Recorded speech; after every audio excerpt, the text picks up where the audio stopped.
I moved out when I was 18. Thought the big city was where I belonged. So I spent the next 15 years bouncing around Austin, San Antonio, and finally Dallas, only to realize that small town life was what I wanted after all. Nick did the math in his head. 33, maybe 34 at the most. But she didn't look a day over 27. Must be a big change, coming to a place like this after living in the city. I guess. But change isn't always bad. I missed the quiet, the slower pace. She took him in from head to toe. What about you? Carhartt jacket, Wranglers, Justin boots?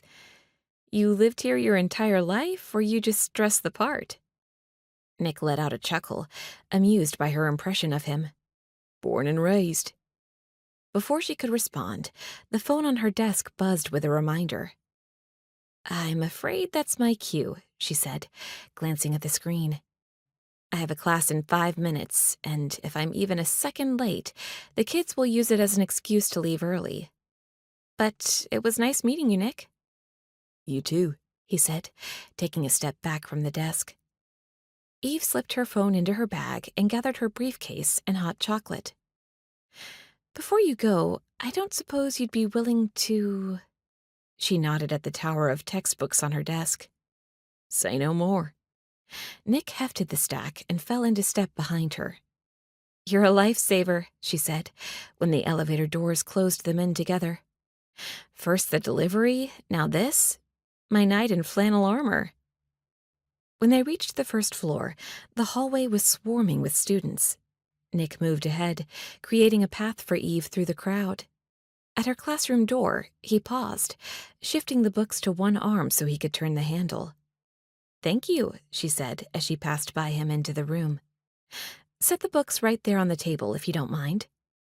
He complied, then slid out of the way as students began filing in behind them. Well, I'd better be on my way, he said, eager to leave. But good luck with your class. Thanks, she said, giving him a final smile. And take care. Nick lingered in the doorway as Eve stepped into her role, commanding the attention of 30 sleepy undergrads. The sight of her behind the lectern, with the morning light casting a soft halo around her, held him captive. What was it about her that had his heart racing? She was just a woman. A pretty one, sure, but pretty women came through town now and then. Tourists, new hires at the hospital. But none of them had made him forget the careful distance he maintained from everyone. No, there was more to it than that.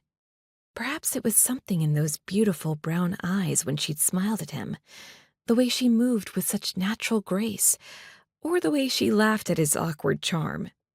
But whatever it was, she had bypassed all his defenses, leaving him exposed in a way he hadn't been in ages.